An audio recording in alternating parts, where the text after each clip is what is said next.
Kam drejt për drejt, po flasim sërish për çështjen e ujit edhe furnizimit me ujë në Prizren. Më keni thënë që është pak më mirë. Kam shumë banor nga Hoxha Mahalla që më ankohen për reduktime të gjata. Çfarë po ndodh më saktësisht, drejtor? Po është e vërtetë, domethënë ne jemi në monitorim të vazhdueshëm të nivelit të burimeve dhe është mund ta ndajmë edhe me konsumatorët nëpërmes emisionit të juaj që kemi lajme të mira që kemi përmirësim gradual, domethënë ka vazhduar përmirësimi i burimeve të ujit që edhe në gjithë qytetin e Prizrenit për momentin kemi vetëm reduktime të pjesën vetëm në Bajramçor, në Arban dhe një pjesë të Hoxha Mahallës dhe nëse vazhdohet në ditët e ardhshme, domethënë në ditët e vijim, që këto reduktime do të zbuten dhe mendojmë që nëse ky trend i rritjes së burimeve vazhdon, do të thënë brenda një javë apo më së largu brenda 10 ditëve nuk do të kemi fare reduktime edhe në Bajramçor, edhe në Hoxha Mahalla dhe në lagjen pjesërisht edhe të Arbanës. Pra ju po prisni që të rritet ky trend. Mirë, a mund të kenë ka nevojë për ndonjë investim të përhershëm aty te Hoxha Mahalla me ndonjë pompë shtesë, se kam përshtypjen që është për shkak të pozitës gjeografike apo jo? Jo,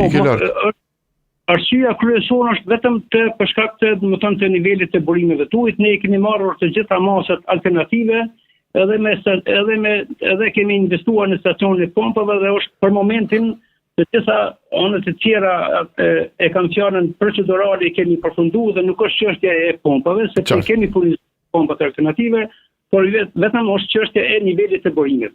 Mirë, cila është zgjidhja afatgjate për Prizrenin, drejtor? Shpuarja burimeve të reja alternative apo ndonjë fabrikë ujit apo cila është zgjidhja? Zgjidhja afatgjate ne jemi të punuar bashkërisht me Departamentin për Planifikim dhe Zhvillim, kemi përgatitur projekte konkrete të cilat të ndikojnë në zvogëlimin e humbjeve të ujit, sepse kemi konstatuar që fatkeqësisht humbjet,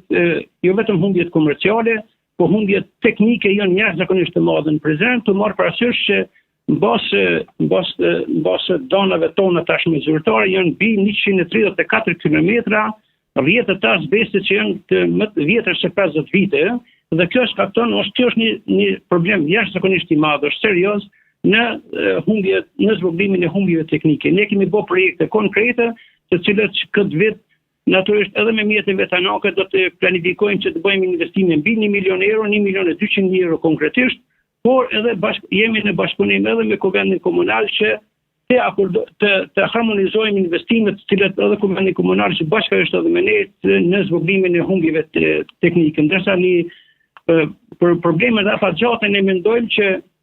edhe bashkërisht kuptohet edhe me Kuvendin Komunal, po ne jemi optimist që do të kemi mirë kuptim edhe nga Ministria e Ekonomisë, po edhe nga donatorë kemi pasur kontakte drejt për drejta që të fillojmë implementimin e projektit për shtimin e kapaciteteve